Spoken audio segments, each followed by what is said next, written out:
Today is February 27th, 2022. Good afternoon and welcome to the Black Power Hour. My name is Dr. Karin Stanford and I am a professor in political science and Africana studies at CSUN. Joining me in moderating this conversation and helping with technology is Keith Rice, a historian and archivist for the Tom and Ethel Bradley Center. He is also a doctoral candidate at Claremont University in history. The Black Power Hour is an outgrowth of the Black Power archives housed at the Tom and Ethel Bradley Center. Currently, there are about 22 oral histories and photographs that make up the archive.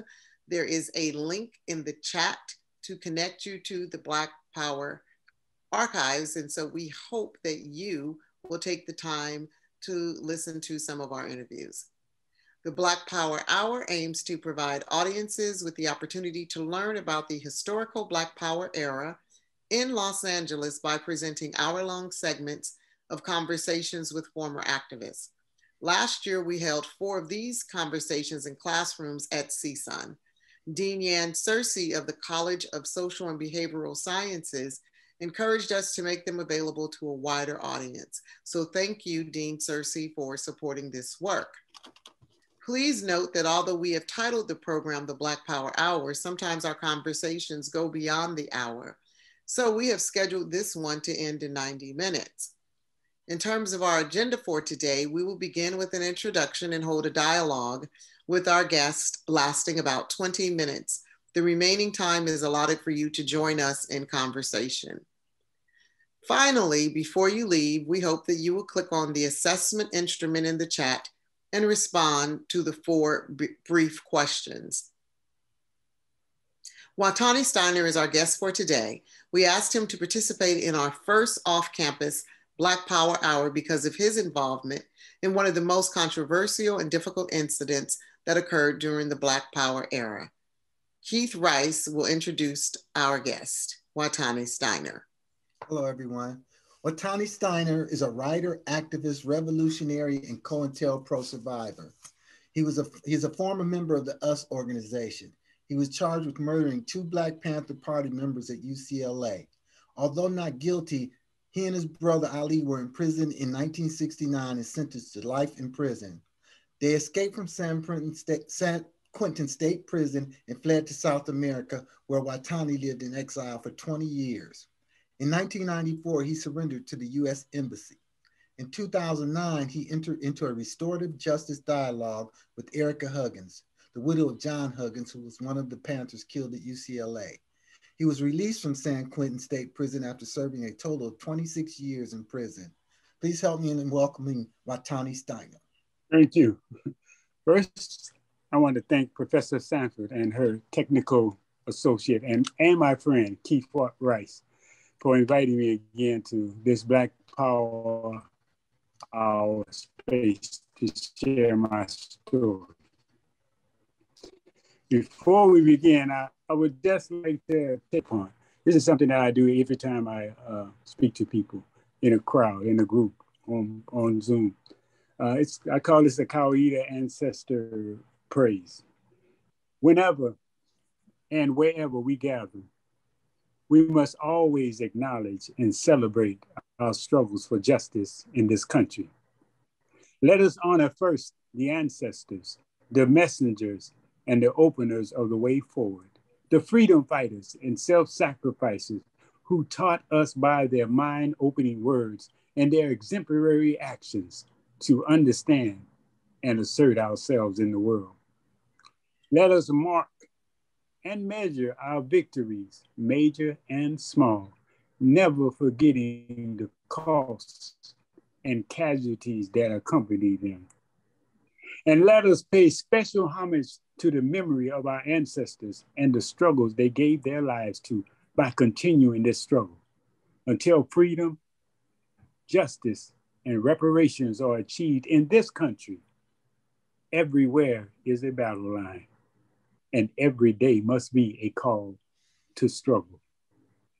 Asante Sana. So thank you for that, Watani Stiner, for honoring those who came before and who have worked on behalf of the liberation of Black people. So I love the fact that, so Keith, you put up those photos, and I think that we can talk about those photos and share them again if we need to. So these are, Watani was married. I think he was a teenager when he was married. They moved to Watts.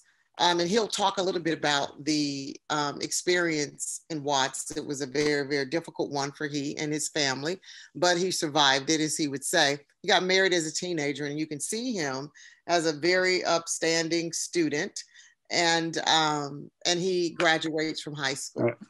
Oh, you're back, Watani. Okay. I was just saying a little bit about your past. So why don't you tell us a little bit about your family background and the schools you attended in Los Angeles.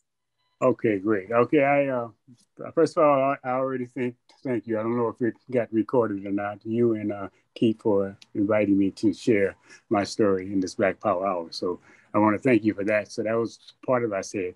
And let me just see my early years.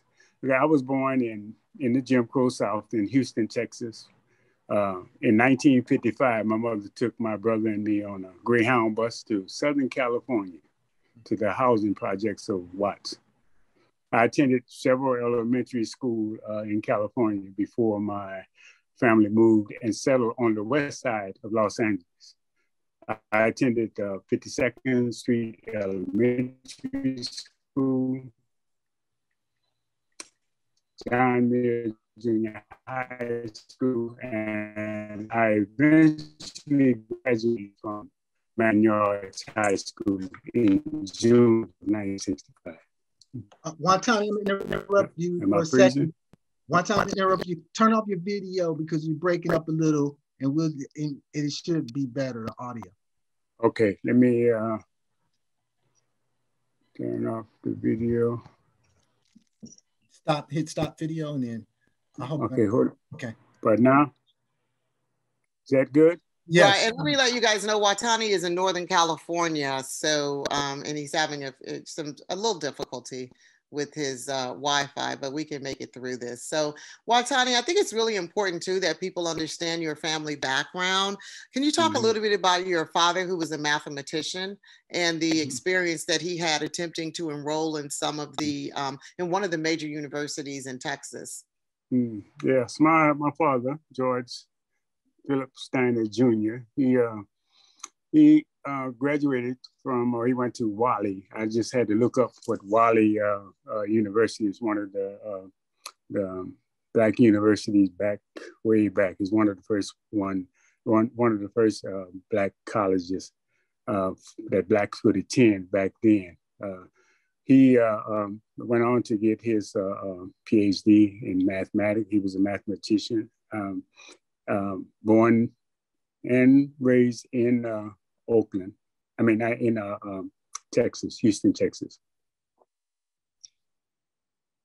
And what he was, I think you mentioned to us before that he was one of the first to enter a doctoral program at one of the major universities. Is that? Yeah, he attempted. I have the letter. He attempted to enroll in the University of Texas at the time, or after the Brown versus Board of Education was ruled. And I went on. I found the letter that he asked, requesting permission to enroll.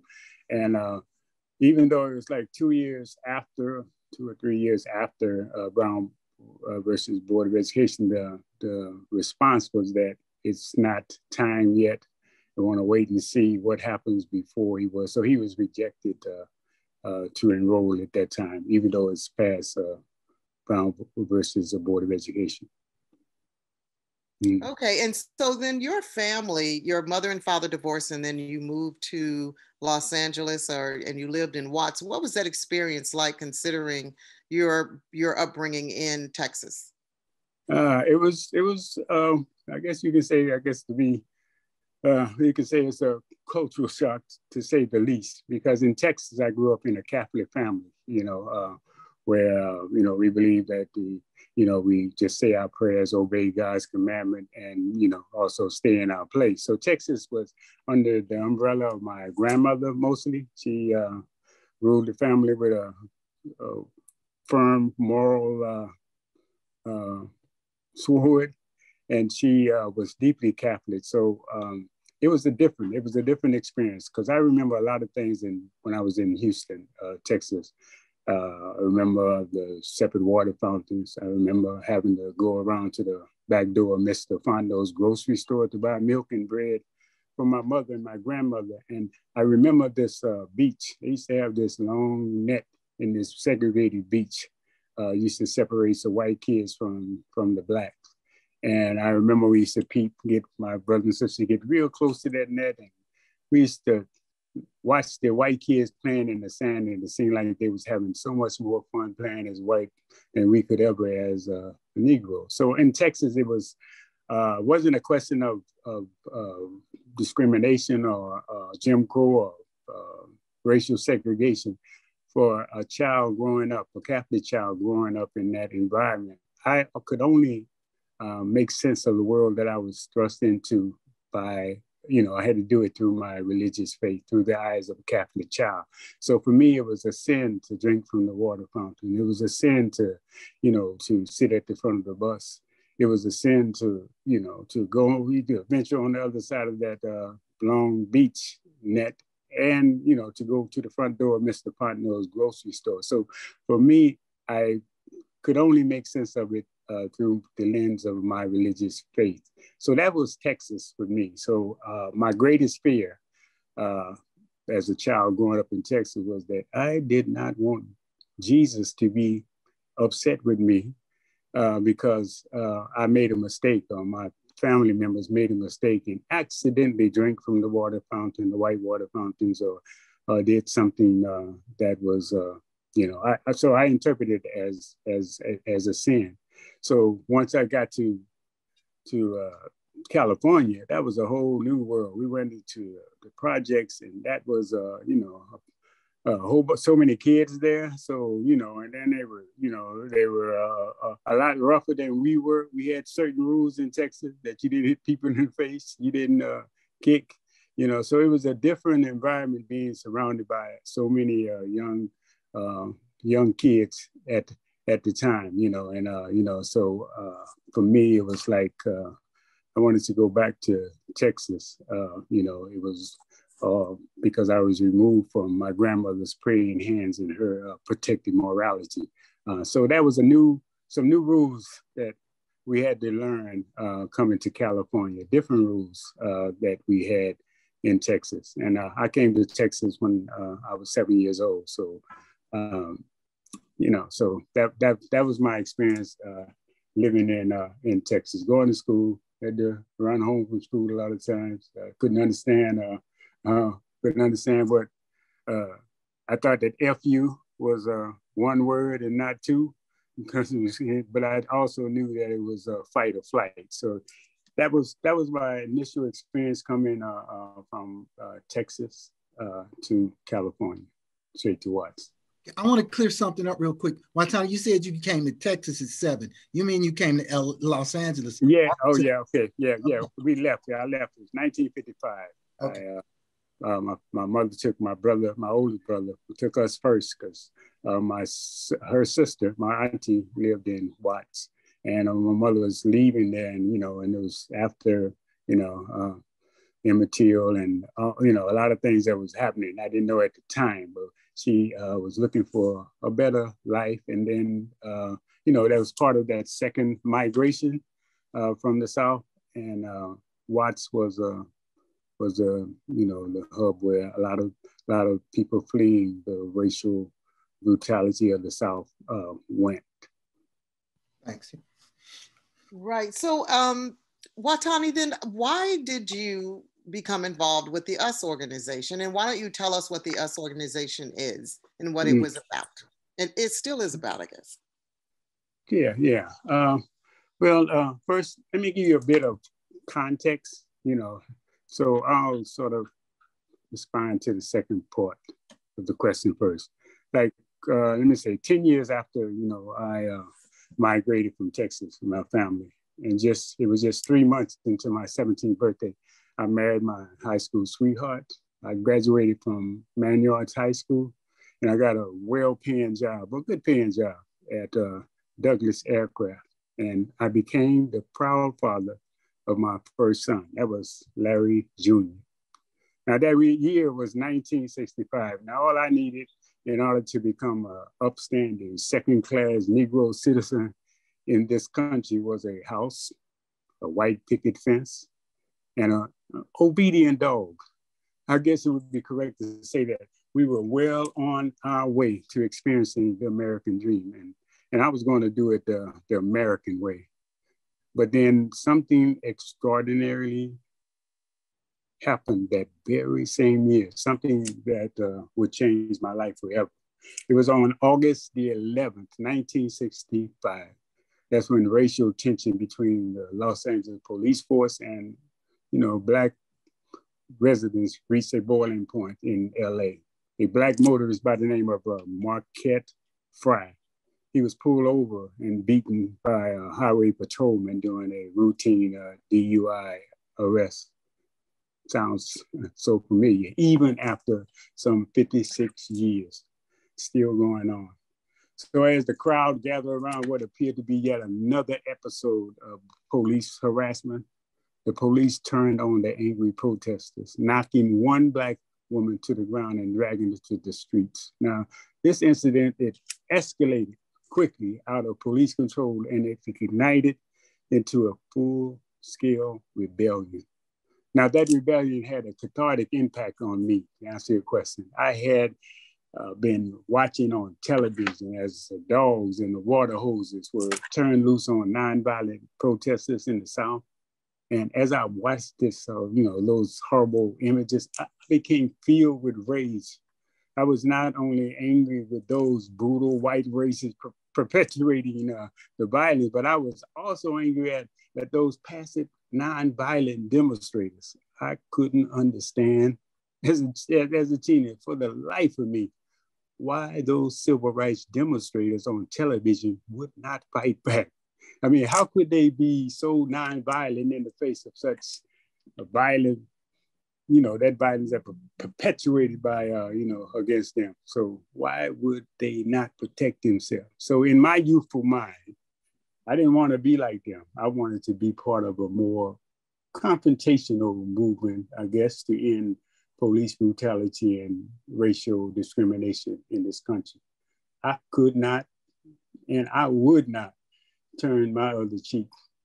I saw it as weak, ineffective, and humiliating tactic that made absolutely no sense to me at all.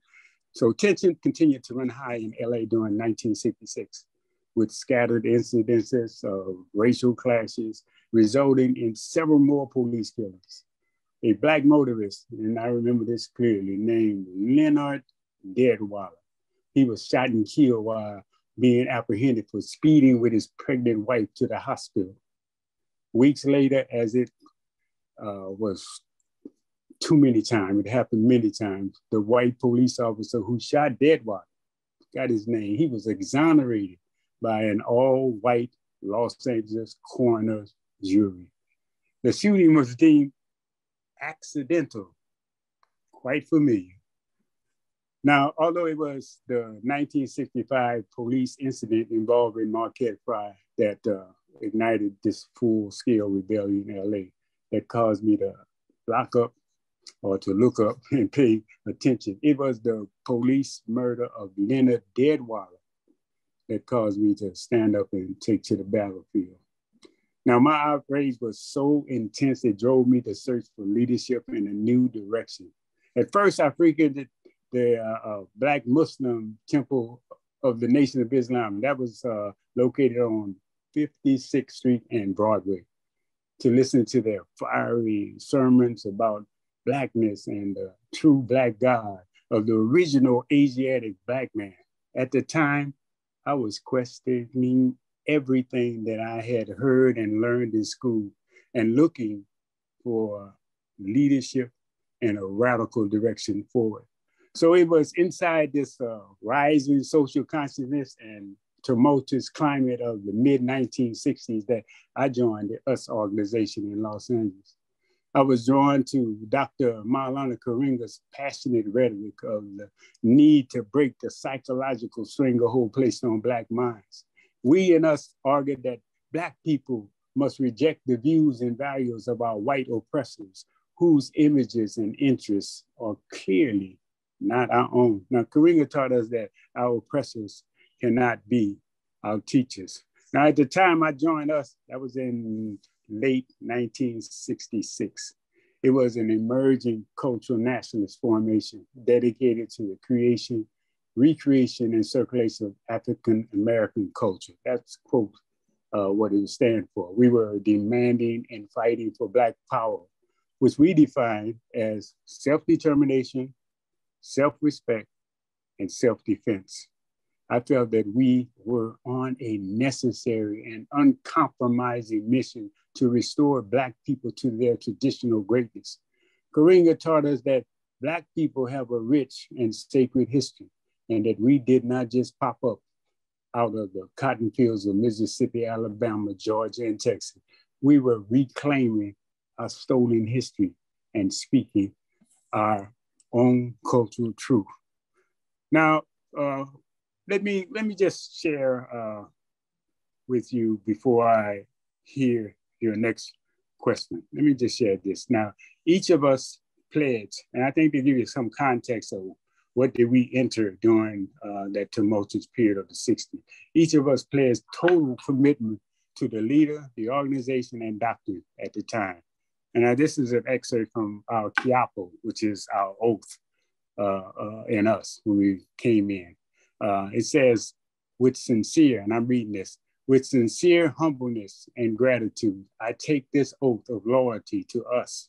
I am emotionally, spiritually, and rationally committed to us, its principles, and its leadership. I promise loyalty to Maulana Karinga, who believed in us and accepted us before we believed in ourselves. For me, there is no turning back. I have made my choice. For me, us shall be house and community, revolutionary school, hekalu, which is temple, and congregation, a nation becoming a revolutionary party, all in one. Therefore, I shall struggle against those who struggle against us, and be at peace with those who are at peace with us. For us must endure and prevail as something of value for as long, for those of us after us, for as long as the sun shines and the water flows. I hope that gives you a context of what I was fired up about and how I entered the movement and what commitments I made to the movement, even at that earlier stage. Well, thank you for that, Steiner. I've never heard that oath before. So that's it's good that you're making that information available to us. So tell us, I know we don't have much time for this because I know we have a lot of questions. Let me ask you to describe the events that led to the UCLA incident in 1969, January. Mm-hmm. What happened there? Okay, again, just a little context. During the period, I mean, you're pretty aware, your audience probably aware of what was happening in 68. In 1968, there was a growing agitation from campus Black student unions across the country for the implementation of Black Studies program. That year, the first Black Studies program was implemented at San Francisco State. That was in 1968. There emerged ideological conflict between us and Panthers over the directorship and direction of the Black Studies program. Now, the Black Panthers had issues with the selection process. They wanted someone more beholden to their philosophy and ideology. The organization, us, on the other hand, was satisfied with both the Community Advisory Board, selection of this guy named Charles Thomas of the community as director of the program. And now I say this, I'm giving the context about what was leading up the weeks and days prior to what happened in January the 17th, there was no reason to believe, and this is my firm belief, that our ideological disagreements couldn't have been resolved peacefully. Now, it happened just inside the cafeteria doorway on January the 17th, 1969, just after a controversial meeting was over and students were just milling around the room. Now it's important to understand that there were over 150 students at that meeting. A heated argument arose out of the tension of the week, exacerbated by a silly provocation. I say silly provocation over disrespectful words exchanged between a female Panthers, her name's Elaine Brown, angry response to an US members whose name was Tawala Jones, flirtatious encounter. Now, the two Black Panther leaders, that's Al Prentice Bunchy Carter and John Huggins, sought out the US culprit and took him to task for his transgression against Elaine, pistol whipping him about the face. A shot was fired, and I was in the room not too far from John Huggins' gun into the air during this altercation. The first shot, which was very loud, silenced the revolutionary chatter in the cafeteria. An US member assigned to security during the meeting burst into the room and fired at the two Panther leaders in the course of their thrashing. More shots rang out, because it was over 12 shots fired, they say 13. More shots rang out as frightened students scrambled for cover, leaving me wounded in the shoulder and the two Black Panthers, Bunchy and John, dead on the floor of the cafeteria. Now, my brother and I had no weapon that day at UCLA.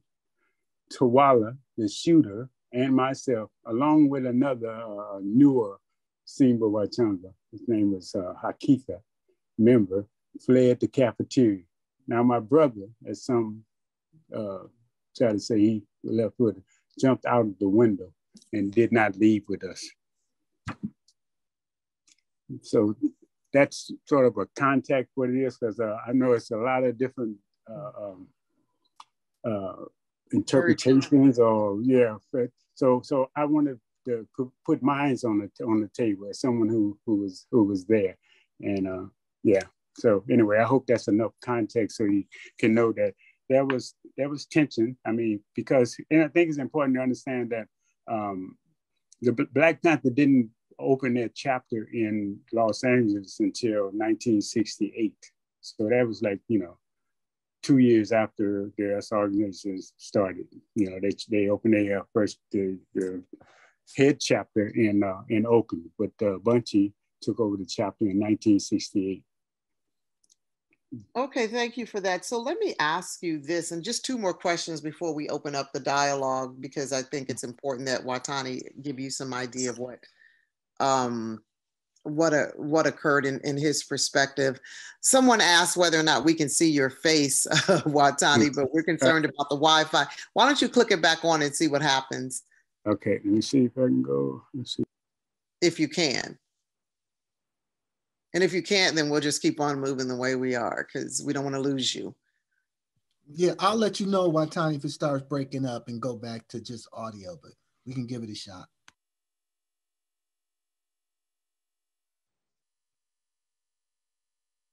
Okay, we can see you. Okay. See it here? Yeah, we can see you now, but if we start breaking up again, then you can go off camera. So let me ask you this. So after the incident, you and your brother are charged with the murder. How did that happen? And who murdered Bunchy and John? That's a very good question. And before I've been sort of reluctant to entertain that question, even though I've read all the books and I've heard all the different perspectives on it. But let me see.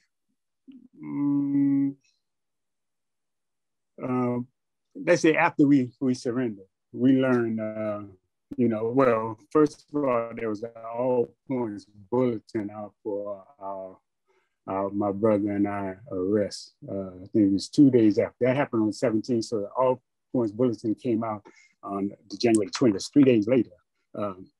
That's when we learned that also that there was no weapon found at the scene.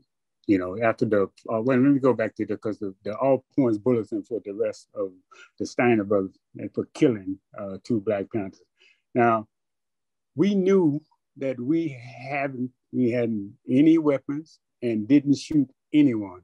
Plus, I got shot, and there were so many witnesses. I say it was over 150 students in the room. You know, after the meeting was over, some was leaving.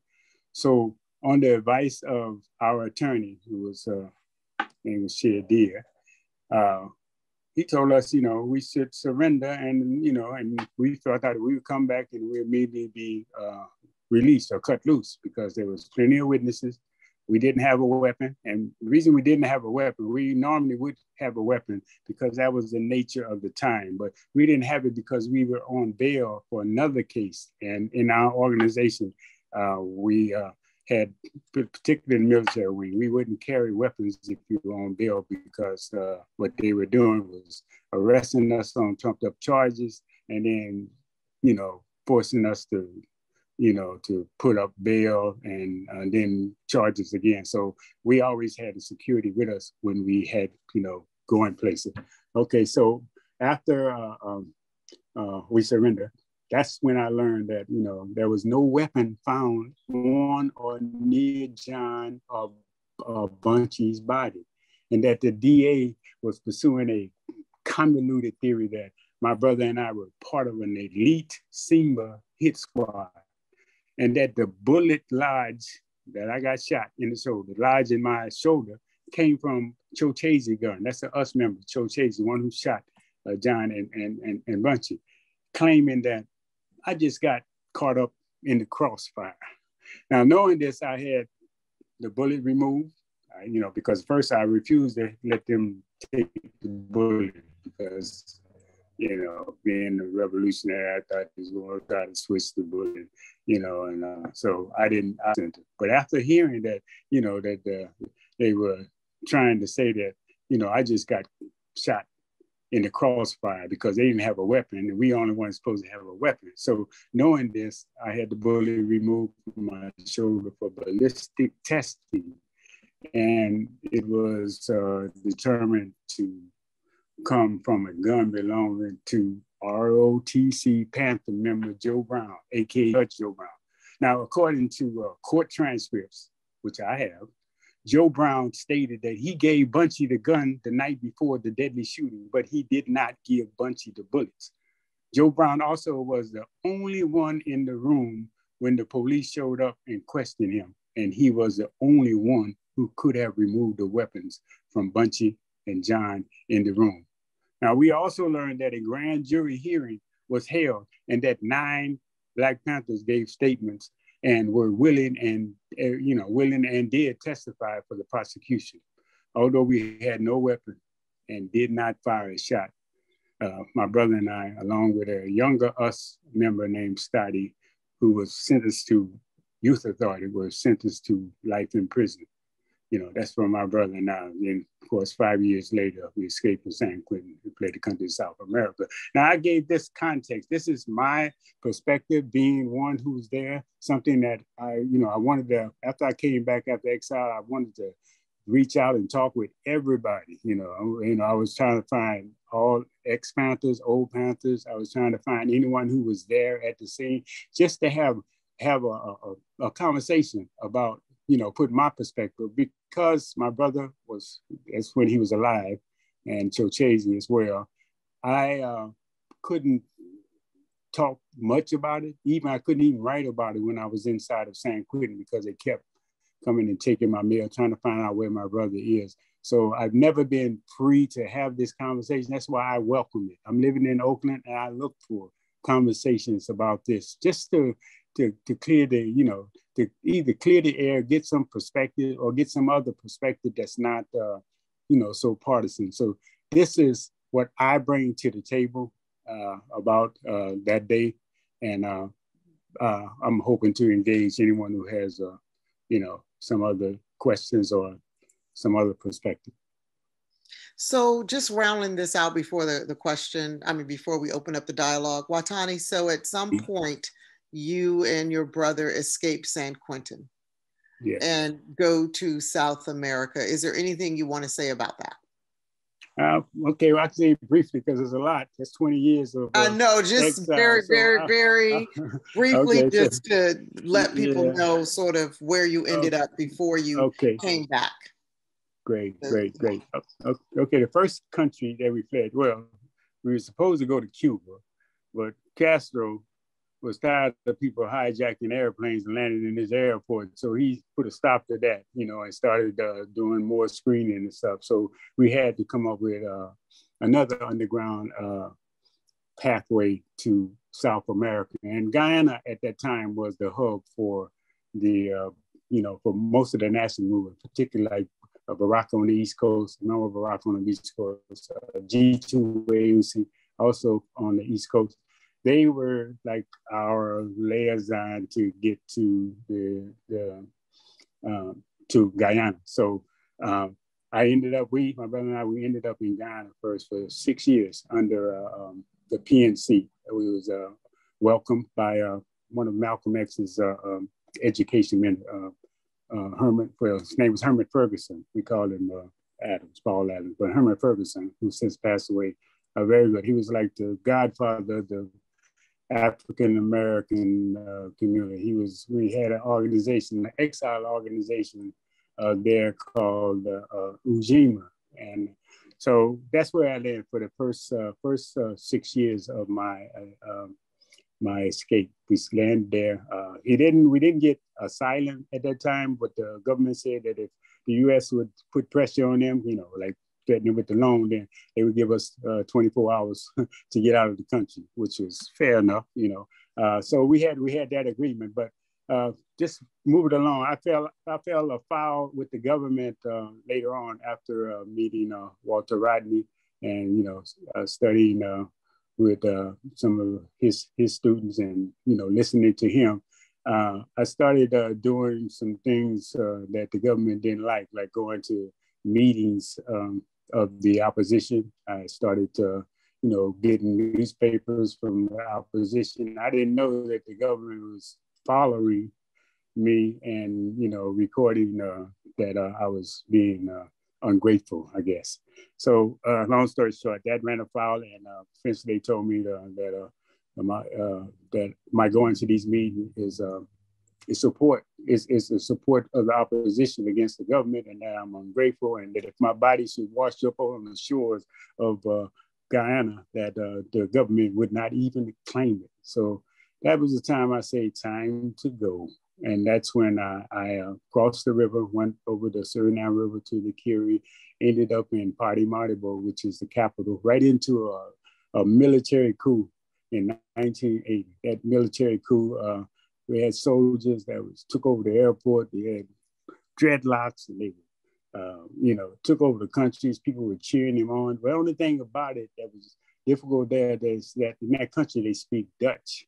So I couldn't understand what the hell they were talking about. But I did recognize Che Guevara's pictures, Castro pictures. So I knew it had to be a revolutionary move that they made. So I was looking for ways how I can get involved into the country, because I got disillusioned at Guyana and the government there, and walked right into a military coup. And this was like another wave or wing to my flight. And I got so involved, I needed to figure out who speak Dutch.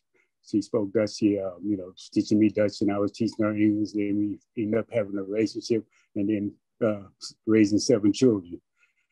So she was my interpreter while I was there, learning and also trying to figure out how I could be a part of this new revolutionary movement of soldiers that took over. Later on, that even turned sour, because the military, military works different than the civilian.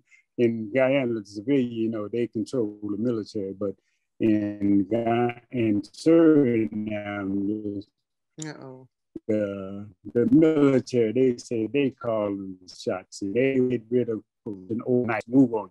And that works good at the beginning, but later on, it got pretty bad. I mean, it got bad and more repressive. We got chased out of our home, ran into the bush, and after 14 years or 13 years at the time, it got so bad that I became concerned for the welfare of my wife and my children. And I decided to go to the U.S. Embassy and negotiate my surrender. You know, I said I would be willing to go back to the United States if the government, the embassy, if they would allow my wife and children safe passage to the United States. Now, you know, so I understand what immigration, I understand the intimacy of why people would want to come to this country. I didn't come back because I wanted to go back to jail, that's for sure. I came back because I wanted a better life for my children, and that I love my children more than I hated my incarceration. And so I went into the embassy. Nancy Pelosi got involved in the negotiation service. And you know, make a long story short, they came from Venezuela, the FBI attaché brought me to Dade County, Miami, and then I was waived extradition and right back to San Quentin State Prison. And that year was 1994, the year when everything seemed like it was going crazy in this country. You know, not only the 3 strike law that came in, the prison population was already bad, it's got worse. Then you know, and then in my case, I thought it would be something that people would be interested in, but O.J. Simpson was on the news and just ran my little interest off the wire. So it was anyway. That was after 20 years of being in South America, both in Guyana and in Suriname for the 14 years with my and meeting my wife and my children. And you initially escaped in what year? I want to ask real quick, Karen. What year did you escape? You didn't mention. I escaped in 1974. So 1968 to 1974. That was 5 years later. You know, and that's when my brother got this. The court said that they didn't meet my brother. Turn your video off, Watani. So that's why they... Turn your video off for a second, and then repeat that, please. Okay, video off. Okay. Yeah, I was saying that that you know that the court stipulated that my brother and I should not be in the same prison together, because us being in the same prison together, we, you know, every time we get together, we're always in trouble because we was in the organization, got the, you know, the case together. So they thought that they were doing, I don't know. But anyway, they sent me to Soledad and then sent my brother to San Quentin. And that was for a year and a half, almost 2 years. And then, you know, what happened with George Jackson, that during that time, that changed the whole momentum of Soledad. And eventually they said they wanted to get rid of all the revolutionaries everywhere and just pile them in San Quentin. Of course, you got to remember, they didn't have Pelican Bay or Corcoran and all them other prisons before. So the only place they could send you was Folsom and San Quentin, Soledad. But Folsom and San Quentin, Tracy for younger ones, but Folsom didn't want any of the, at the time, at least what was told us, didn't want anyone to be older to be there. So anyway, my brother and I ended up at San Quentin. Had some real issue after the George Jackson incident in 1971, and we had to escape, particularly, well, that's another story over there, but we escaped in 1974 and came back, and I came back in 1994. That's 20 years. Okay. Right, and then you did 25 more years in San Quentin, right? 26 more years after I came back, after going to the board for more than 13 times. The 13th time is when I got released. And I got released not because they wanted to release me, because prison was so overcrowded that they had to find a category of people that they had to release after trying not to release anyone. lifers anyway. And so I got out released on the elderly parole release. So anyone 62 and older and served 25 years. Well, I had served 26 years when I went to that board. Oh, okay. Well, thank you, Watani. Let's, I know you might want to take a breath or get some water, but I'd love to open up the dialogue for our guests. Let's go. Go ahead. Yeah, okay, let's go for it. Okay, so should we, I think that we should allow people to ask their questions. Yes. Or you can type your question into the chat. So I guess we can do this by a raised hand. Raise hand, yeah. Raise your hand and or type your question into the chat. Okay, Jasmine Young. Good afternoon. Thank you so much for being here. I just had a clarifying question. Were you a student at UCLA or participating in the transition program that they had at the time? What brought you to UCLA? Yes, it was transitional. I was they had a high potential program. I first enrolled in the motion picture production program. That was before the high potential. I was in the motion picture production. That was a pilot program that was sponsored by the Black Congress. That was an umbrella organization in Los Angeles, which, made an umbrella group under Karin's concept of operational unity. And during that time, they were trying to get students from the community to enter the university, with less than what requirements and stuff.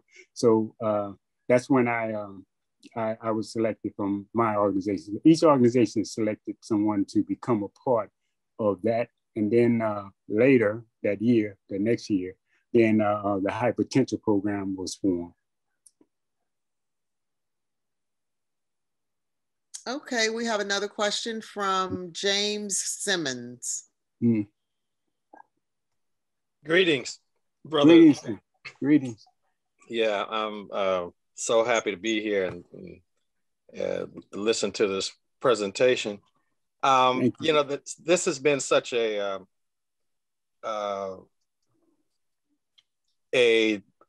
story that has lasted for so many years and had a big impact on people. Yes. What do you think could have prevented this from happening? That's a real great question, and a question that I thought about many times over the years, and and trying to gain some more insight by reaching out and trying to talk to people, not just people from the organization I used to belong to, but Panthers and other people to get a perspective. I think we were, first of all, we have to understand that we were very young in that time. We were, I was 20 years old, just turned 20 years old.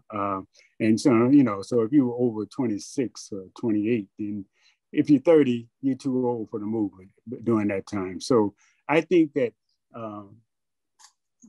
if we had more insight into the operation of COINTELPRO, I think that would have avoided us from accepting, a lot of the rumors and the notes that were passed. In my conversation with Geronimo, I found out that, the Panthers were receiving some of the same messages that we were receiving from the FBI. Now, I know more about COINTELPRO now than I do then. So I think that, under the umbrella of operational unity was some form, principal unity. I think that was some form where we were working together. And I think that's where the attack was coming from. So I think that just, because I'm thinking about this, not just about what happened, in the past, but also how to pass on something to the younger generation so they won't make those same mistakes, or they won't get caught up in those same, traps that we were caught up in. So I think that dialogue is definitely something that should happen constantly. I think, we should have like the mutual respect for each other. I think one thing, and this is something I'm working on, I think what played into it a lot, is, the Panthers were receiving some of the same messages that we were receiving from the FBI. Now, I know more about COINTELPRO now than then. So I think that, under the umbrella of operational unity was some form, principal unity. I think that was some form where we were working together. And I think that's what is this charismatic leadership model that is easily manipulated and easily to play against, play one organization against the other. So I think that being aware of a lot of things that we got called into, because we had the passion. That's one thing, right there. Everyone, and regardless of what organization you're in, we had the passion to bring about change. Sometimes overzealous, you can say, but we were really on the move to change, and we can agree on a lot of things instead of focusing on, the sort of small things that blows up. So for me, I think that UCLA, try to answer that directly, I don't know exactly what would have prevented that, what happened, because COINTELPRO was already in the mix, in my belief, in my studies. I know that, things didn't make sense back then. While I was in exile, I had a lot of conversation with my brother and with the tutor, and we talked about a lot of things, trying to put pieces together. And so I think that, understanding that these forces, the invisible hand is out there, and to be aware of it is one of the most important things, that could have prevented that.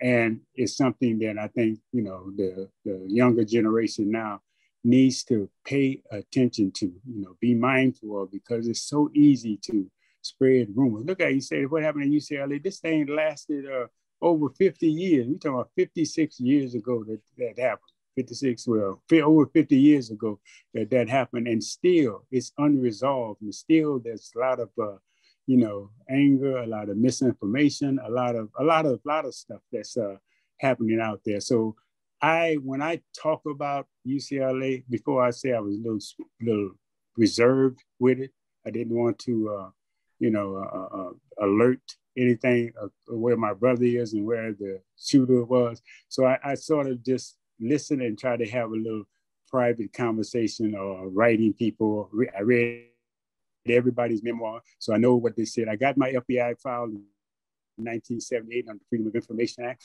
I got my court transcript, so I know who did what, who said what. So it's more information and knowledge. And I talk with a lot of Panthers. I'm in the Bay Area. I talk with a lot of Panthers. Resolved a lot of issues, a lot of things that was not clear. I talked with, I don't know if you know Kishu and Yasa May. She rest in peace. She passed away a couple of years ago. Yeah. And we had some really, really good conversation, and we never had the face-to-face that we were planning, but we were able to. She had documents. I had conversation with her, and we really resolved that whole issue. And as she passed away, I didn't want to print our correspondence, our exchange with each other, but I have it because I didn't, I didn't know how she was about exposing it, but that was a good conversation. Other Panthers up here, I had conversation with them, and people want to know what's happening. Ericka was the main one, because Ericka Huggins had lost her husband and had to raise a 3-week-old baby. So that was a deep concern that weighed heavy on me throughout my exile. And so now I don't care about pointing fingers. I'm not doing it in a condemnatory way. I'm trying to be critical rather than, condemning people, but I wanted to put the facts on the table, and not only just put the facts on the table, but also invite other people who have a different perspective on it. And, I would love to have a conversation with this guy, Wesley Swearingen, which I have a correspondence with him, was hilarious. I also would like to have a conversation with Judge Joe Brown. He used to be a ROTC at UCLA. He said that I was out of the prison after we got convicted, drinking martinis at the Palladium. Just making up some wild stuff. So I'm saying I would like to do that. I read Elaine Brown's book, Taste of Power. And I would, like to have a conversation with her, let her say, because she didn't mention anything about what, certain things that happened in the cafeteria or prior to that, when we were all unified in the cafeteria. And I'm not doing this to try to out anybody or point fingers, but this has been going on too long for us not to resolve it and put the truth on the fact. I mean, I'm not saying that I have all the answers, that I know everything was happening, that what I say is right. If somebody have a different one, I welcome that, because this is what this is about, because this is not about us. This is about the past, but it's also about the future and our children and the people who's carrying on our movement. We have to be able to pass the historical baton on to the next generation. And that's what I'm about. So thank you. I appreciate that question. And I hope I answered it adequately. Yes. I'm sorry. I really hope to speak to you in the future to make sure that your desire that we pass the torch on to younger folks, and so they won't make the same mistakes. I really would like to speak with you. Oh yes, thank you. You can get my contact from Karin, Professor. Yes, yes, sir. Make that happen, and I want to say that's why we are doing this. That's why we have created this program, the Black Power Hour, so that we can bring activists back together from 50, 60 years ago, many of whom sacrificed their families, their careers, just relationships, who have their lives have been decimated because of their involvement in the movement. And there's been very little conversation about them. And I think they have so many lessons to share with all of us, whether or not we support one side or the other. We really do need to hear from all those perspectives so that our young people can learn, and also so that we can show them that we hear them, that we feel what they went through, we feel their pain, we feel their trauma, and we also support their courage. So that's one of the reasons why we have created this program. Let me just say, so Tonda Sizwe Shimaringa has a question. And then next, Cantrell. Good afternoon, greetings. Yeah, greetings, bro. Thank you so much. Thank you all so much for putting this program together. Thank you, Watani, for sharing your story with us. My question, when will you be sharing the fuller story in the form of a book? Will that be forthcoming? Yes. That's a great question. I'm glad I didn't finish my book while I was in prison for 26 years, because there's so much that I don't know and so much that I've learned since I've been out. So I started writing the book inside. When I got outside, things just started rolling. It started more and more chapters started coming up. Black Power, Black Lives Matter. Now George Floyd. I mean, it's just so much happening that I couldn't continue the book. So what I decided to do is to turn the one book into two books. The first book I call Something More Precious Than Freedom, which focused on my life coming into the movement, into prison, my exile experience, and also coming back to San Quentin, what that was like after being out of the country for 20 years and coming back and seeing, when I left, it was only 6 prisoners in the state of California. When I come back, there was 32. The prison population in California just by itself was like less than 25,000. When I came back, it was 160. It was crazy. So, and then they perfected this prison, with a beautiful name called Pelican Bay, and so things changed. So I had to do a lot of learning. Even the young people that I met in prison, they were, sons and grandsons and nephews of people that used to be in the movement and have since got caught up in the drug thing, or you was killed, run into exile, or, still in prison. So, so the first book is Something More Precious Than Freedom. And the second book, because I got to put the two, because the first book cuts off right when I got paroled from San Quentin. That's where I'll end that one. The second book I call To Stumble Is Not to Fall. And that's come from an African proverb that says, to stumble is not to fall, only to move forward faster. And that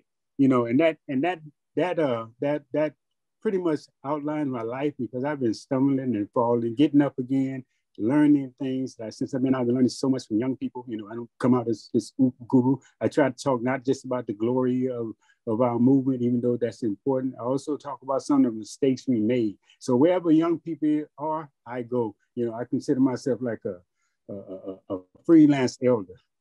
Not a ceremonial elder, but a freelance elder. Wherever young people go, I go. And I try to have that conversation, learning from them and sharing what I do. So the first book is that. Second book, I don't know when that's going to occur. This one took me, over 20 years to do, just working on it. But I'm hoping to finish this first book this year, for sure. Okay, so thank you for the question.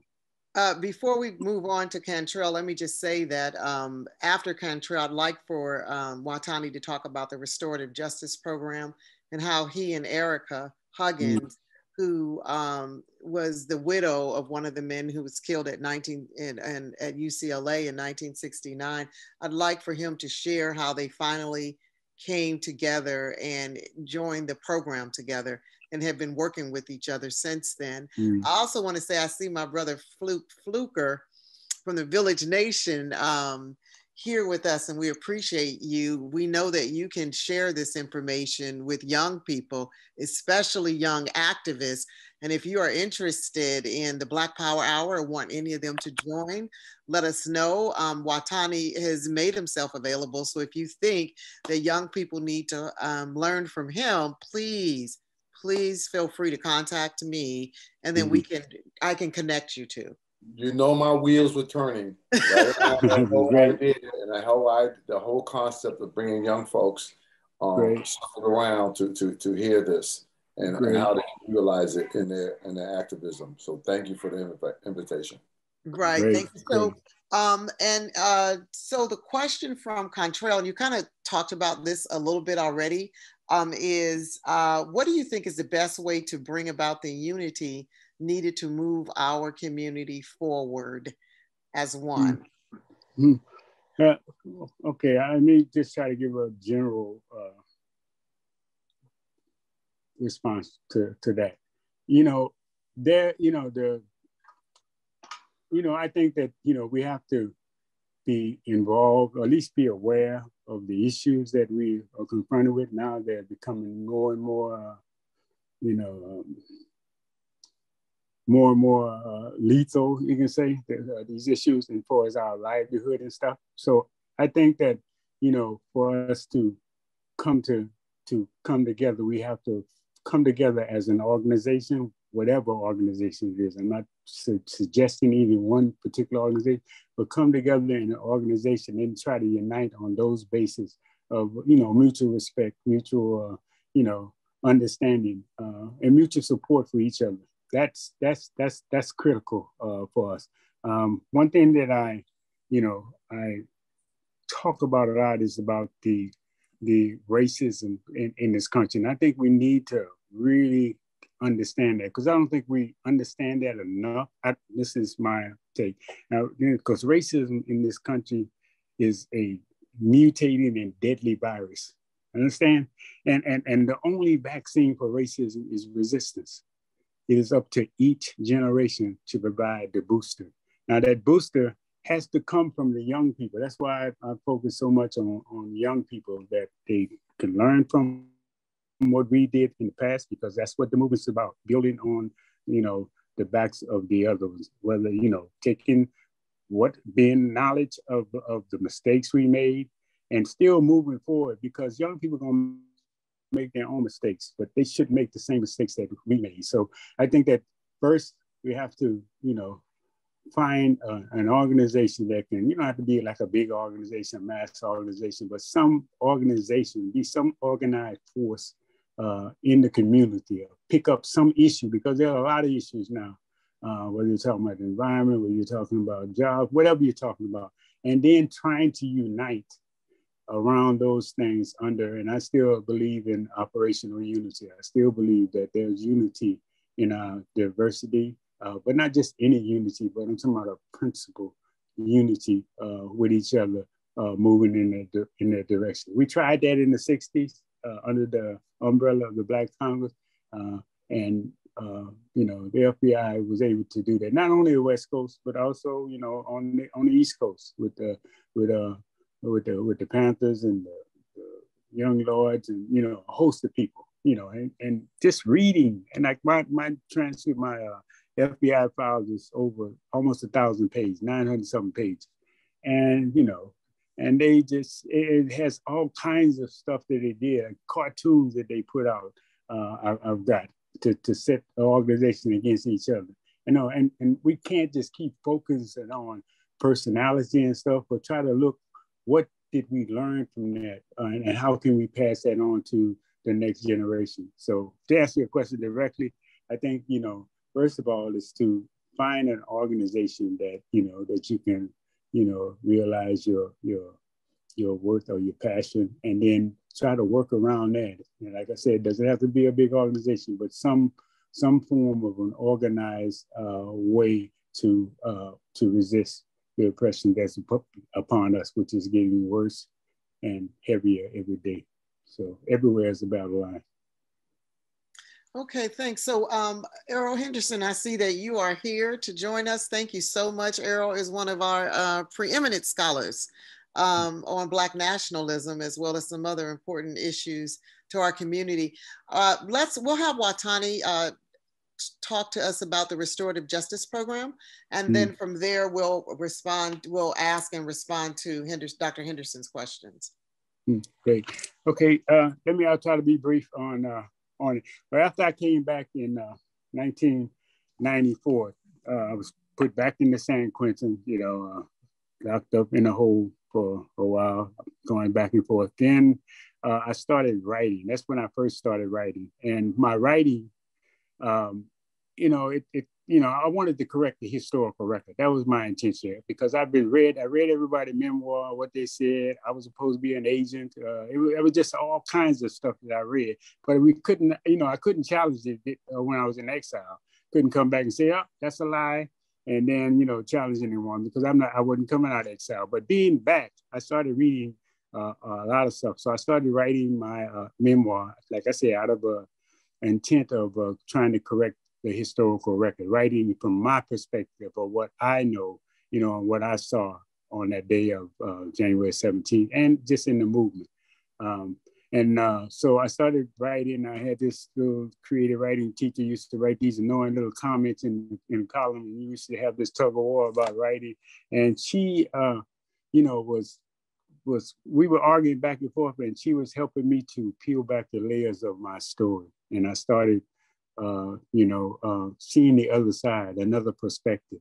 And she introduced me to characters, and and when you have characters in there, you have to also provide not only what you say, but also what the other person says. So it allowed me to get into the heads of Panthers, and and Ericka. She wasn't there for her daughter's, John wasn't there for her daughter's birthday, graduation, and celebration, and I wasn't there for my own children. So I was invited at San Quentin to go to a restorative justice workshop that Angela Davis' sister, was putting on.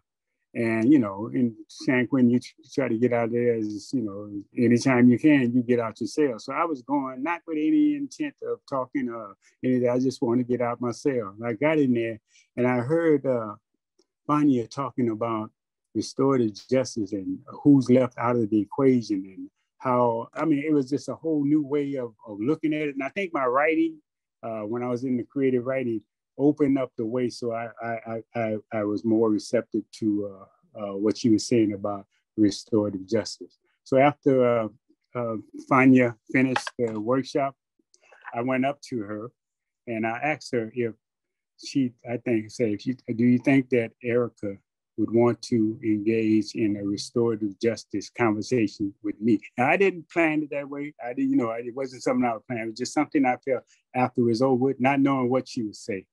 And she said she would ask Ericka. And I never didn't think anything after that. I know I asked it. And then she told me that Ericka said that she would, she would welcome a letter, or not welcome, but she would accept a letter from me. Now I had to figure out how to write this letter. And that was difficult. I wrote one letter, I tore it up. I wrote another letter, I tore it up. I wrote about 5 or 6 letters because I wanted to, tell her how I felt about what happened. And I know she wasn't there, that John wasn't there to raise his daughter, and I wasn't there for mine.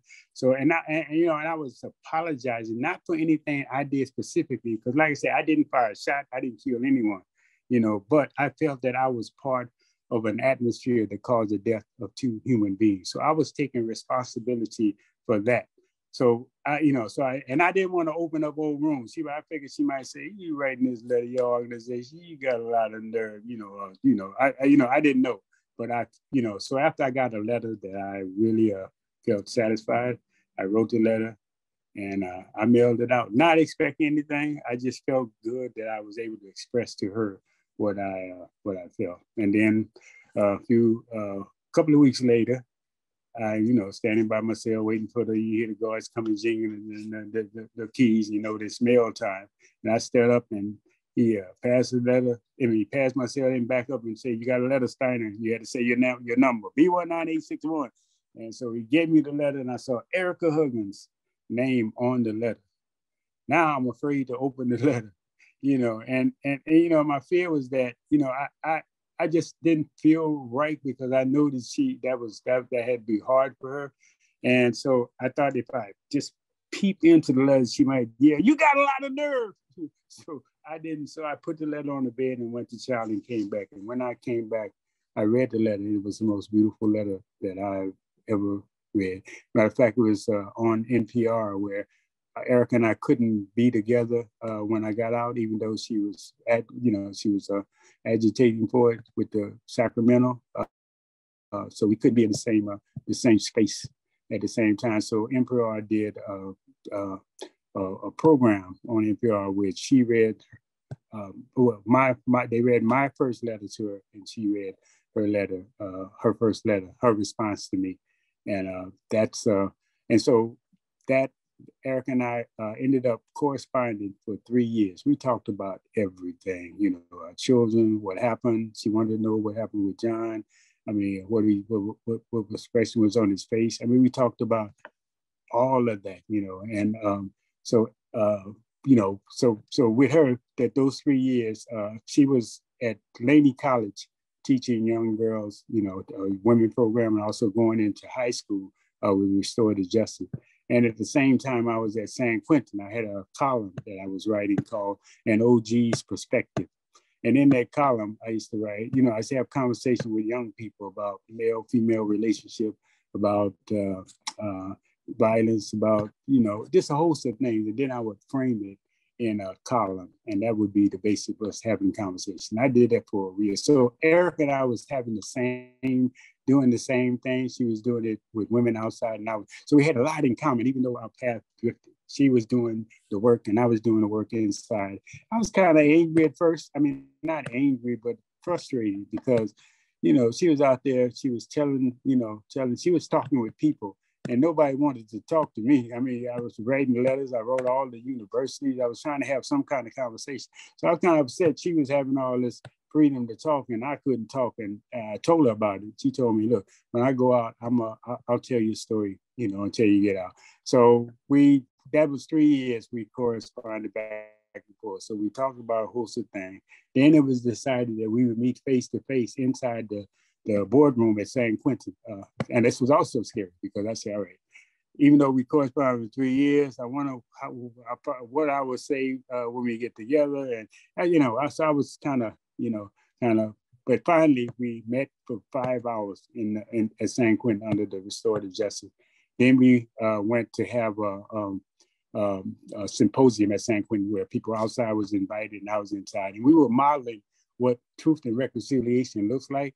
She told her story, I told mine. We answered questions from the young gang members, ex-gang members in there, and it was beautiful. And the thing about this too, which was interesting, I like to say, is that on Ericka, even when we was about to enter into this conversation, there were Panthers or ex-Panthers that thought she was lost her mind. It was saying, he was his organization responsible for, killing, your husband, you going, so they were not pleased with her coming and talk to me. And on the same time, on my side, I had some seniors and some, people in the organization that, wanted to know, why am I doing this? You know, I didn't shoot anybody. In fact, they say they started it, you know, so it's, you know, so if we had to listen to those voices, we would never have had that conversation to become the good friends that we have become.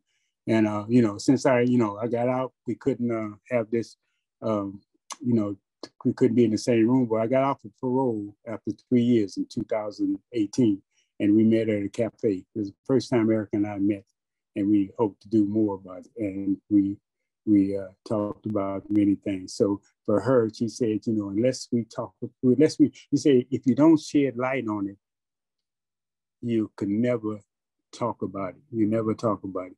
Something like that. That's what she said, which is so right. So I have a tremendous amount of respect for Ericka and her courage, her compassion. I can just name a whole host of things for, you know, that I feel for her as a really beautiful human being. I hope I answered that question. I would just like to say that I think that you and Ericka are providing an example for all of us. It is in a nationwide truth and reconciliation program really needs to occur for not just the historical activists, but even some of the contemporary ones. We have to figure out how to continue to fight against racism and oppression, and at the same time disagree in a way that still allows us to work together and to, you know, continue to I guess find a way to create unity with purpose, even if we have a sense of disagreement. So you guys have been able to show us all how we should engage in these organizations, and even after tragedy, how do we continue to move forward with respect? So Dr. Henderson's question, Brother Watani, with the recent passing of James Ntume, who was a fellow US advocate, would you share some of your impressions of members of US other than Karinga that you wish more people were aware of? Asante Sana. Oh man, there's so many, particularly all of the singers, I would say. But Ntume, James Ntume, he was really a beautiful soul. I mean, he was like a year older than I was, I think, during that time.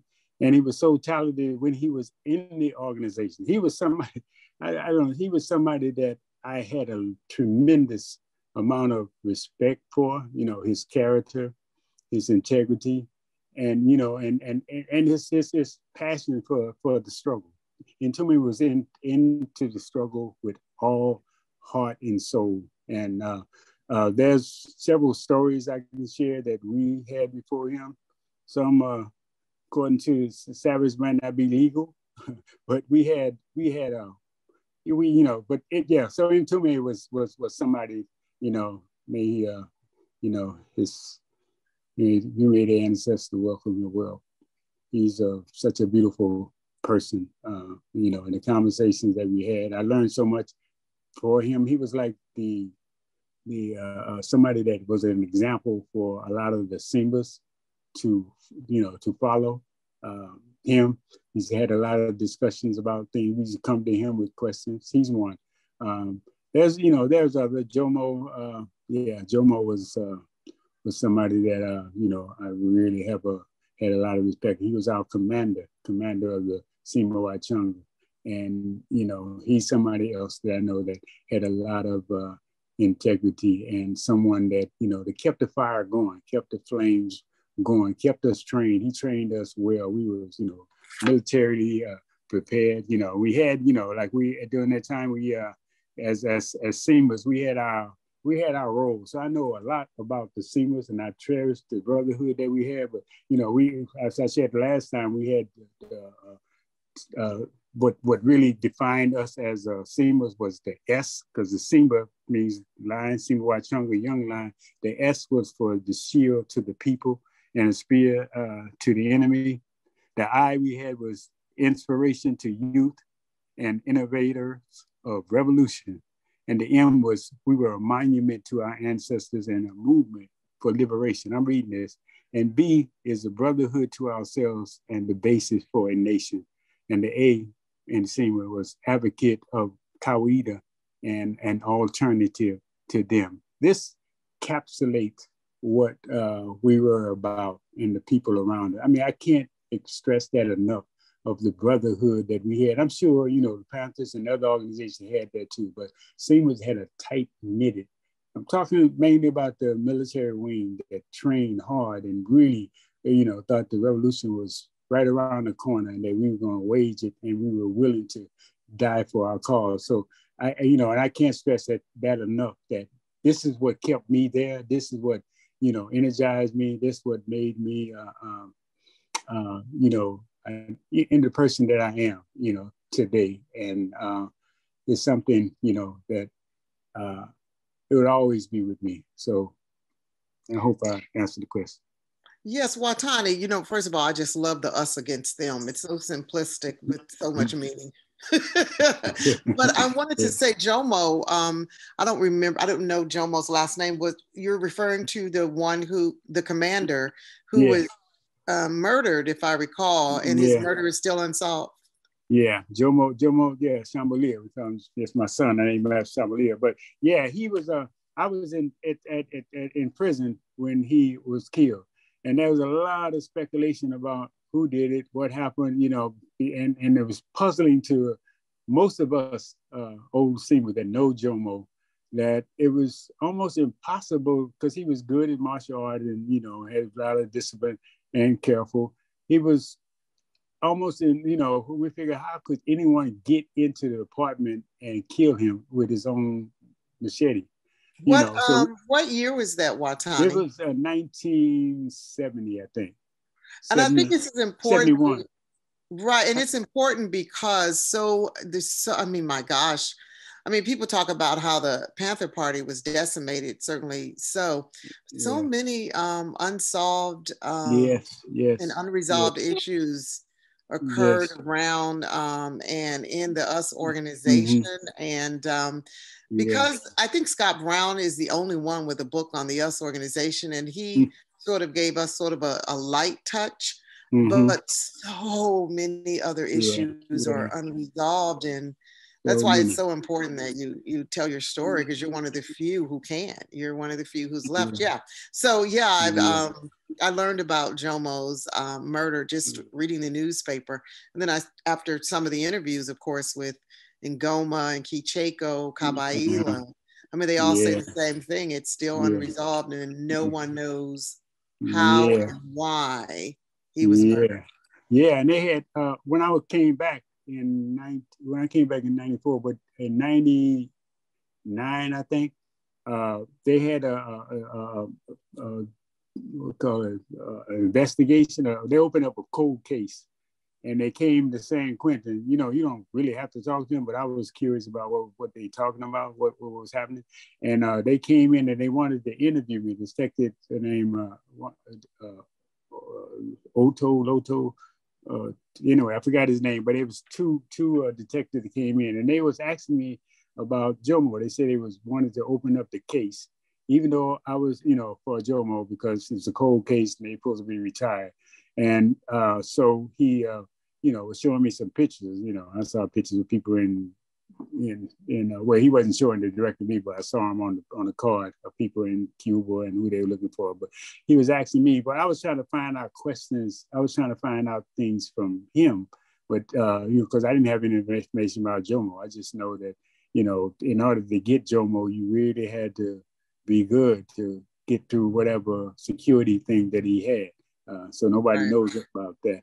And so anyway, they came and they interviewed me, and I saw some pictures. That's when I found out that Tawala had OD'd in Chicago. That's the one that was at UCLA in Chicago over with Oxycontin and cocaine or something. So, you know, so I'm finding out things about that. But Jomo, that case was never resolved as others.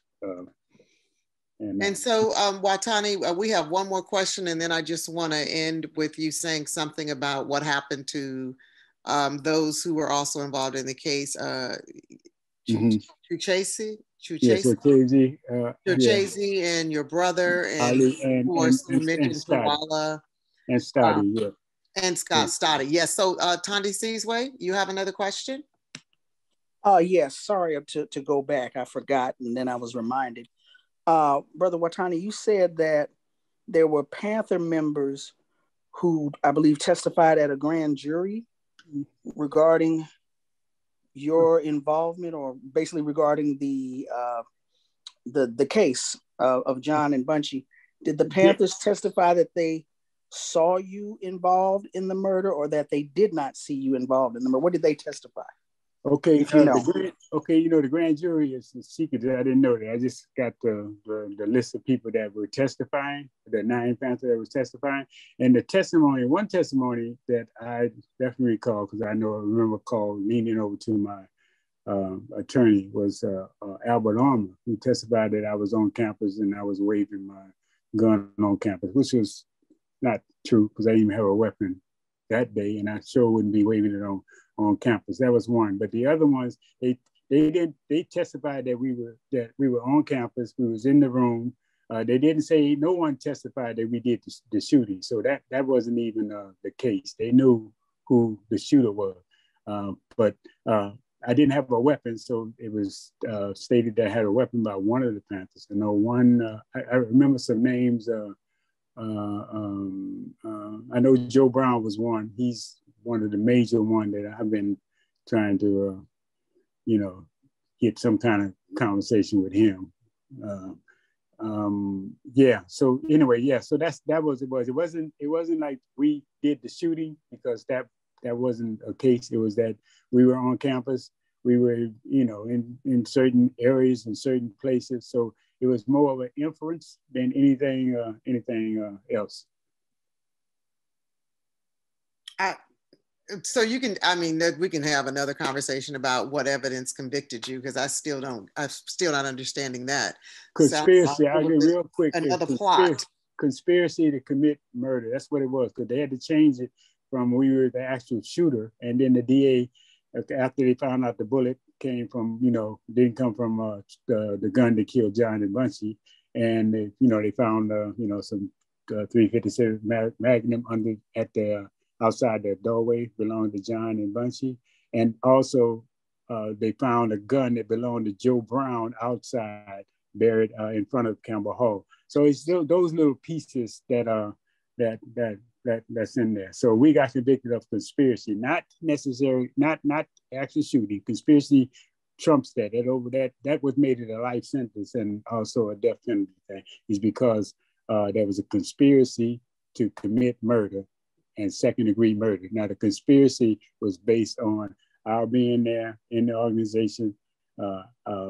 Stoddy was one of the person in the organization, was making calls to the Hay Collar, which we do, which is like we say Vita. That's like a SOS for us. If anything should arise, then that would deploy SEMA troops. That was our training back then. But they didn't mention. They didn't say anything about us being the actual shooter. That was clear. Okay. So Watani, we have to end, and I know Keith wanted a question, but I got to figure this out. Watani, tell us what happened to the one who Chuchesi, who was the actual shooter, and your brother and Stoddy. And obviously you said Tawala, who was the one engaged in the altercation with, or the conversation with Elaine Brown that led to the actual shootings. What happened to all those other players?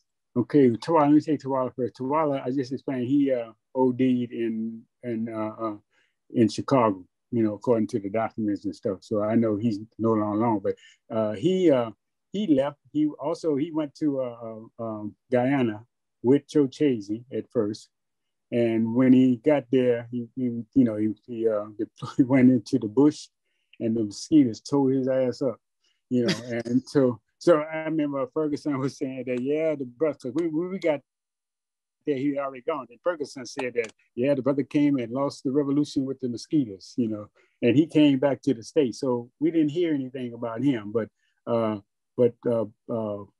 And he was never arrested. Hold on 1 second. So no, he escaped. He goes to Guyana. He's able to come back to the States, and he's not arrested for anything. No, he got arrested. He got arrested according to another document he got in Chicago. He got arrested in Chicago in 1984. Yeah, 1984. He got arrested, and they were going to. They sent a letter to L.A. to Los Angeles, wanted to send him, on a day, send him there to go to trial. But the information that he got back from LA, from the district attorney from LA, saying that they refuse to, they don't want to accept him because they don't have that much evidence anyway. And besides, the Steiner brothers have been released, which was a lie. It was in South America. So that was a little strange thing that happened with Tawala that I still don't know all the little details about it, but according to the document, they didn't indict him. I mean, they didn't extradite him from Chicago to LA, which, it seems if he had been arrested, because he was on the warrant. They had a warrant out for him and for Chochese. So he never, he never was transferred. And then, last I heard of him, he died. Okay. And that's for him. Now, Chochese, he was in after we got out, this is what happened. After we got out, we went to Guyana. And Chochese was in Ghana for a while before he passed away. And the time that we were there, we went over and over, because in my mind, I was wondering, I said, could he be an agent? I mean, in my mind, I was thinking, but taking in mind that we knew Chochese, my brother and I, we grew up with him. We went to grammar school, junior high school. We went to school together. We lived in the same neighborhood, in the same gang, gang, whatever that is now. Which neighborhood club gang was it? The Gladiators. The Gladiators. Okay. And they were Vikings. And, and he used to, okay. Yeah, and he used to,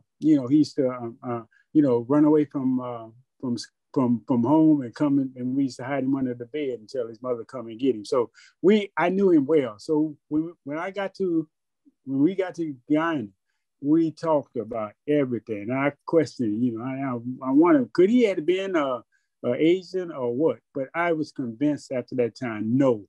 And I say that over and again. It's hard to people to because they didn't build up a whole thing like, he was working for the FBI. They said my brother and I was as well.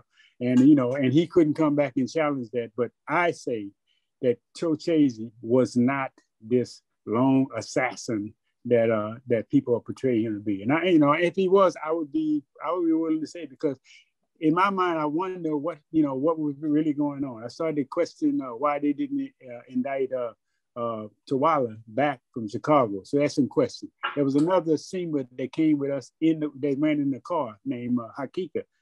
I don't know what happened to him. He was newly to the organization. So I don't know, I can't point to what connections COINTELPRO paid or what happened. I know that incident that took place at UCLA was a spontaneous shooting. It wasn't a planned assassination like some people try to portray. It was something that happened spontaneously, precipitated by Elaine Brown, and that's clear. And and I would hold that and stand firm on that. With anybody, in terms of my perspective. I'm not denying anybody else's perspective, but I'm telling you what I know as I was there. And So anyway, that's my point. And then, so Chochese passed away, what, how long has it been? Yeah, he passed away after my brother. So my brother passed away in 2018. I went back to South America and I saw him for the first time. Broke my heart. He was so thin, got COPD. I tried to take care of him with oxygen intakes. I tried to get him some medical help. And I was planning on coming the following year to get some more medicines and come and see him, but he had passed away before then. So I went there. I was at the thing. And then Chochese was in Trinidad. So I went and I got a chance to talk with him before. He was sick at the time too. He was had some lung disease. But anyway, I was talking with him, and but before we talked about all of the stuff that happened at UCLA, all the stuff that happened before, who's getting in the system. He had some hard times during the time. We were in prison, he was in exile. And so we went over there, and he obviously passed away. What year? So, he passed away in 2020. So that was really last year. 21, yeah. So he just passed away. And then what happened to Scotty? Scotty he's had some medical issues now. He just had a kidney transplant, but I just visited him and Songea, my other friend, and in Goma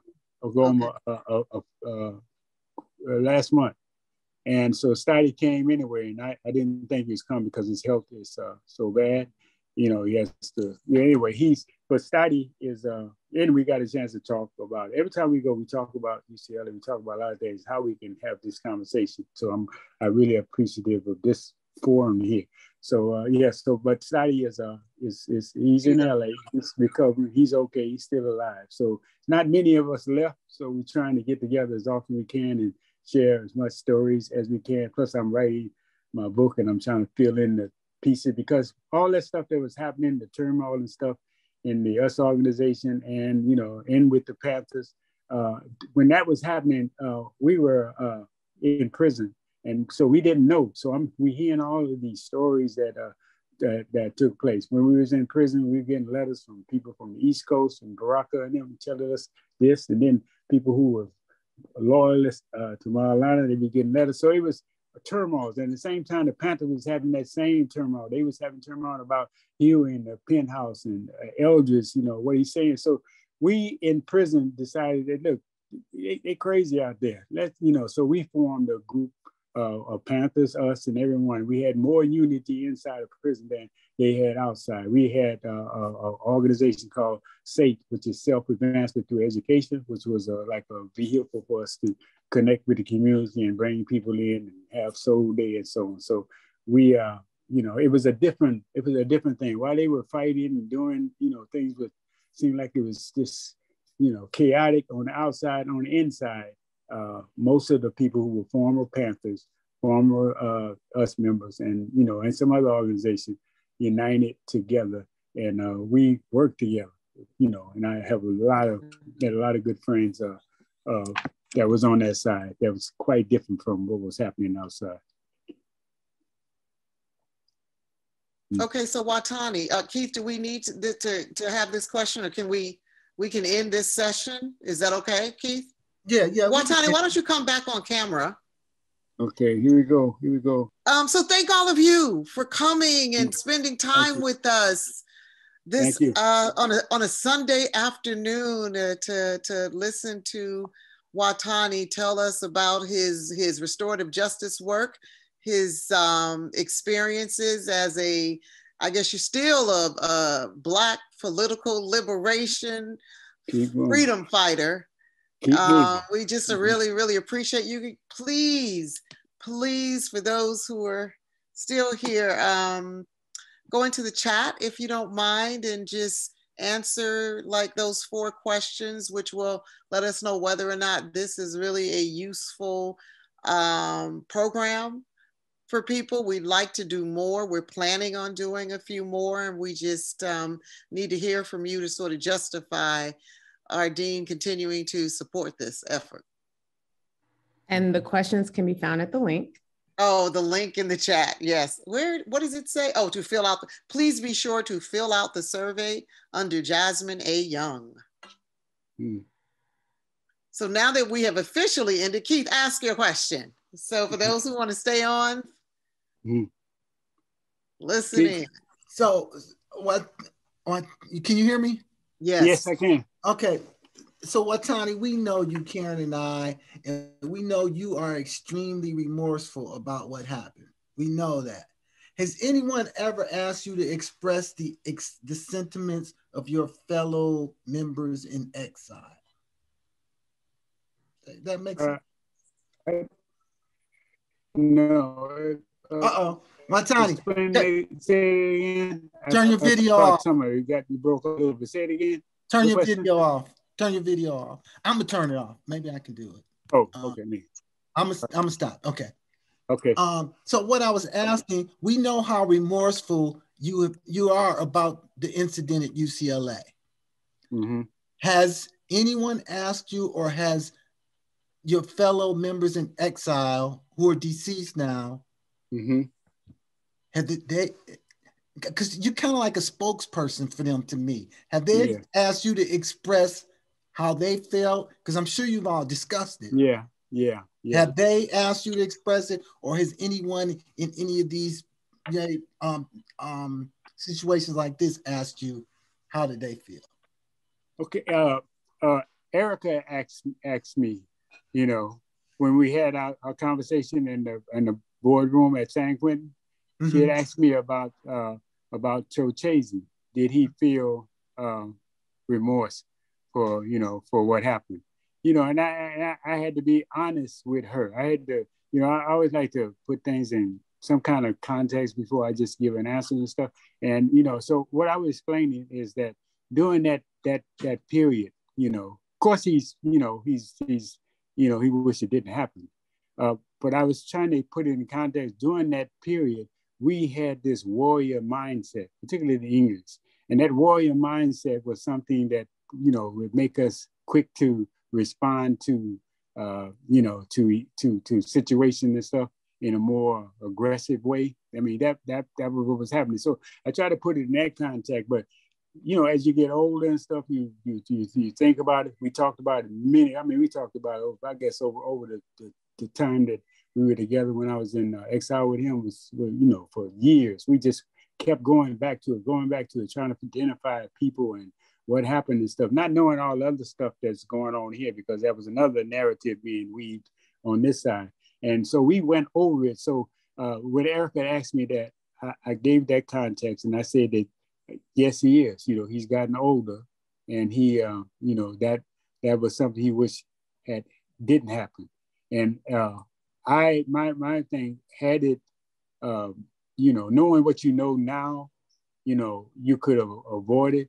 But during that time, being as young as we were, and particularly we had this warrior mindset, and that's that's something that can trigger something really quickly, and that's what the FBI or Jacob Hoover, I think he was able to tap into that and manipulate that in a way where we end up killing each other, which is something sad. So I hope did that answer your question? No, thank you. Yes, it did. Thank you.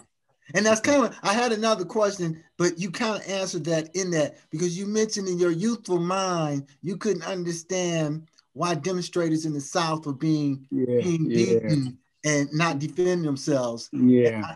I guess that changed as you got older too, huh? Yeah. Of course. Yeah.